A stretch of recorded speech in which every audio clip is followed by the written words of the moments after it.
So AARP was very active, involved in making sure that the current ACA, while we agree that there could definitely be improvements and fixes to it, but as a whole, in totality, that it is serving the needs of those that, first of all, don't have access to health care, those that were able to gain health care as a result of it.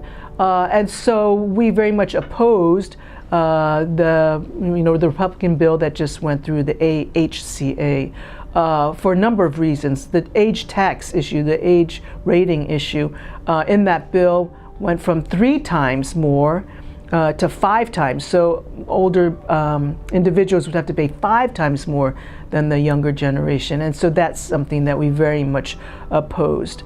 The whole Medicare, Medicaid issue for us has also been very, very key. We want to make sure that Medicare and Medicaid remain solvent. The prescription drug issue as well, too.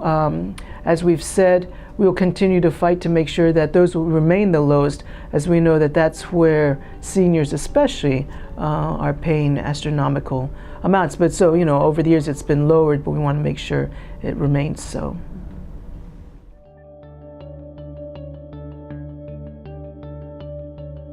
The AAPI community health centers are so critical. I mean, they really are the lifeline, right, for our community members. First of all, the language ability to be able to provide in-language services is so key, especially for our elders. For them to be able to have the trust of their healthcare providers, being able to communicate to them directly is so critical. The cultural nuances, right, of working with our AAPI communities, and for those with the cultural background and understanding and values, you don't have to do any more explaining, right? So they can really focus on the individual and the patient and to be able to treat them. The better understanding of the health disparities, right? Even to what to look for within our communities. So all of that provides much better, much higher quality care for our population, but especially the seniors.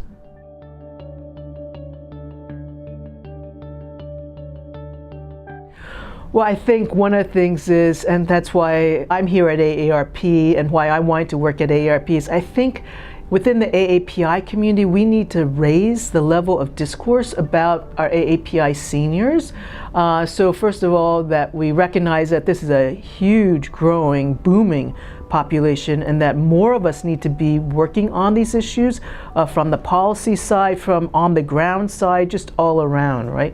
We just need to raise the discourse, raise the issues, raise how AAPI seniors are being impacted, and continue to dispel the model minority myth. That's one of the things I'm trying to do internally as well, too.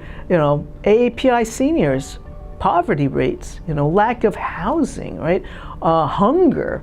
And one of the things that I'm trying to do too is even trying to identify who are the researchers, Asian American researchers, non-Asian American researchers out there throughout the country that are focused on AAPI senior research, right? So that we can bring all the brains together so that we can, inform and educate our community.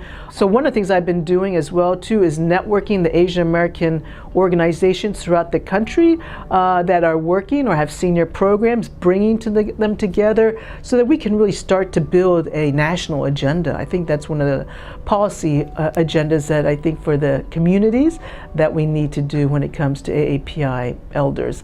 Because we're all going to be rapidly approaching if we're not in that category. But then also how important it is to be able to start raising these issues with the media, whether it's ethnic media or mainstream media, that these are our issues as well too. So there's a lot to do in this arena. So we're so pleased to be able to partner with groups like AAPCHO that really are providing us that critical information, knowledge, insight that's going on the ground.